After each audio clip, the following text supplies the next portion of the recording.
Pada masa nasionalis, ada satu stasiun kereta, menyambut kereta aneh. Dia sangat lambat, waktu ke stasiun lebih 1 jam baru berhenti.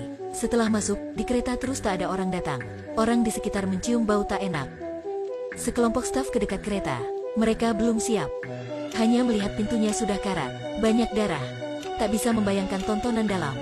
Sambilnya, sebuah kereta api lain berangkat. Orang di kereta tak menyaksikan hal ini. Bisa berkata, mereka sementara terhindari. Kereta melewati tempat sampah. Sampah menumpuk tinggi, tak ada orang membersihkan. Di mana-mana banyak makhluk kecil. Bisa melihat latar belakang sosial sekarang. Waktu kereta berjalan, penumpang mulai mendengar. Kecuali suara kereta, juga ada suara aneh di atas kepala mereka. Jika 1-2 suara itu biasa, tapi suara ini terus-menerus bergema. Ada orang tak bisa menahan lagi. Memukul atas dengan tongkat, jadi membuat musibah. Ketika dia memukul bocor lubang, tikus mulai jatuh. Banyak tikus seperti hujan, jatuh pada badan orang. Ada seseorang segera dimakan. Tikus mulai menyerang manusia. Mereka makan manusia. Gerbong ini mulai menjadi kacau. Prajurit di depan tak ingin menyelamatkan orang, tapi memerintahkan lari diri. Orang lain juga segera lari diri. Ada orang tak ingin membuang uang, hasilnya ditekan mati. Belum lama, dalam gerbong hanya ada tikus. Dan orang mati karena tikus. Orang hidup terakhir keluar, hanya kunci pintu lagi. Tapi bisa mencegah mereka tidak? Dia ke gerbong belakang, mengingatkan orang-orang di sini. Beritahu mereka tikus sedang datang, menyuruh mereka cepat berlari. Tapi mereka tak percaya. Siapa belum pernah melihat tikus ya? Kemalasan dan kedinginan membuat mereka acuh tak acuh. Chin Huai hanya bisa mengajak kerabat lari diri. Pasti, tikus sudah menjadi tentara, datang tempat mereka. Orang-orang tadi masih tertawa. Sekarang sudah dijatuhkan, bahkan tak bisa bergerak, hanya bisa tenggelam dalam tikus. Tak hanya tanah, tikus juga muncul dari ledeng. Waktu itu, orang ingin lari diri. Juga sudah tak tepat waktu. Dalam gerbong sempit, semuanya lari diri seperti gila. Berteriak banyak, tekan sama lain. Tak ada kekuatan pun. Ada orang baik ingin menutup pintu. Sebelum tutup bisa menyelamat beberapa orang. Tapi manusia tapi secepat dengan tikus. Orang terakhir dia ingin menyelamat, juga dijatuhkan oleh tikus. Dan digigit, dia hanya bisa tutup pintu. Dia terus berlari ke depan, tapi menemukan, pintu depan sudah dikunci oleh orang jahat. Habis cara, dia hanya membuka atap, untuk ke atas. Masih belum habis orang. Tikus memecahkan kaca. Orang terakhir, begitu jatuh dalam tikus. Orang lain berdiri di atas. Hati-hati menuju, di atas kereta. Juga banyak tikus. Ketika mereka ke lokomotif, kereta sudah diputus oleh prajurit. Untungnya mereka sudah meloncat pada momen penting.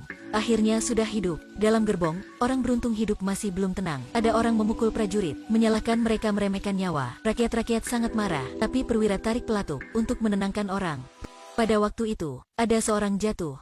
Semuanya memeriksa, menemukan leher dan tangannya. Ada lukaan digigit tikus. Tudin berkata, ini mungkin penyakit menular Yersinia. Kata itu membuat semuanya kekacauan. Mereka bergiliran memeriksa badannya. Banyak orang melihat gigitan. Waktu panik, ayah Tudin, Chin Huai berkata, dia tahu ada satu jenis obat mengobati penyakit ini, sedang di rumah sakit kota.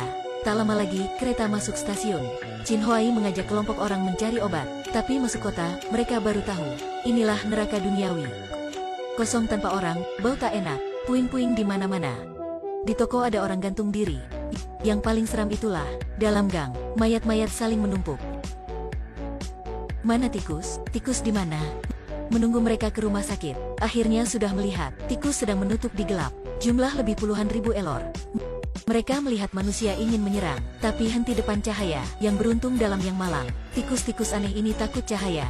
Mereka manjat rumah samping, bergerak di atas tikus-tikus. Tapi baru di tengah jalan, cuaca berubah, awan mendung. Mereka betul tak beruntung.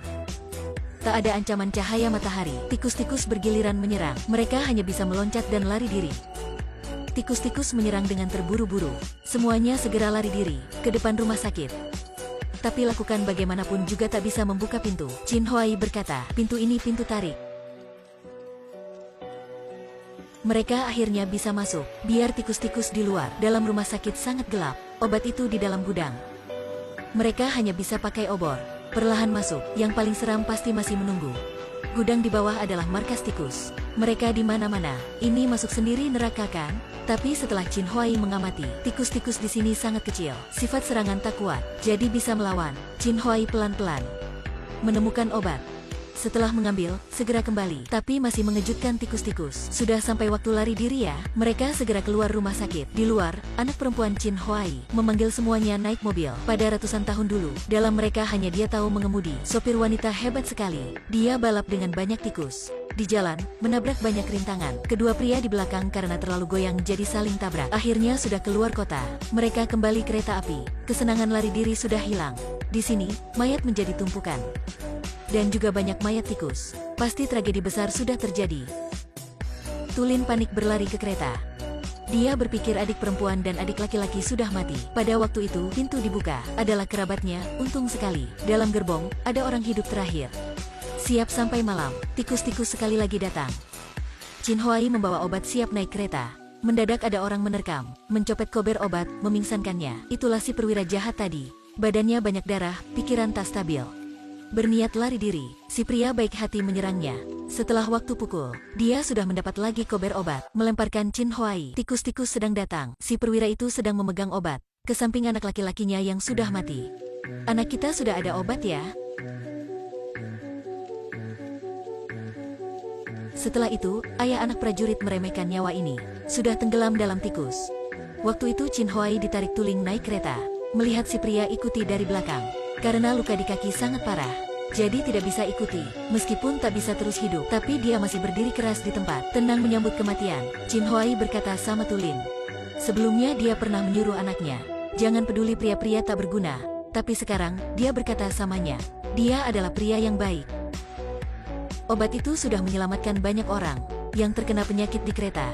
Belum lama, kereta api mendadak berhenti. Mereka melalui jendela. Rel di depan sudah dicegah oleh gerbong.